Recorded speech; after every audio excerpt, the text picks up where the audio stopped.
তিনি মারা তো গেলেন, উইলে লিখে গেলেন যে আমায় যেন ইংল্যান্ডে কবর দেওয়া হয়।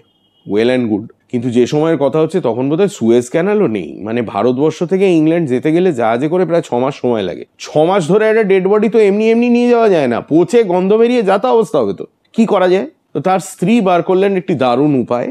তিনিও জাহাজে যাবেন তার স্বামীর মৃতদেহ নিয়ে। তো একটা কাস্কেটের মতো তৈরি করা হলো, যেটা একেবারে ওয়াটার টাইট। তার ভেতরে ডেড বডিটা রাখা হলো, বাকি পুরোটা রাম দিয়ে ভর্তি করে দেওয়া হলো। এবার অ্যালকোহলের মধ্যে চুবিয়ে আপনি যদি একটা মৃতদেহ নিয়ে যান তাহলে সেটা পচবে না।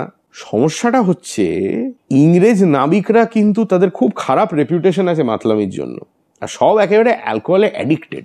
কেউ একটা সে জাহাজ যখন যাচ্ছে রাত্রির বেলা জানতে পেরেছে যে ওই কাস্কের ভেতরে রাম আছে।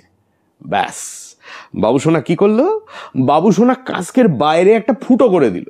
এবার সেই ফুটো থেকে কলের জলের মতো রাম বেরোচ্ছে, আর সবাই সেটা নিয়ে নিয়ে খাচ্ছে। কিন্তু ওই যে ছাচ্ছার ছাচ্ছার করে রামটা বেরোচ্ছে, সেটা তো জাহাজের মেঝেতে পড়ে চতুর্দিকে ছড়াচ্ছে। রাম তো ফ্ল্যামেবল, দাহ্য। লেগে গেল আগুন জাহাজে। এবার ততক্ষণে মাতাল নাবিকরা চেষ্টা করছে জাহাজে আগুন নেভানোর।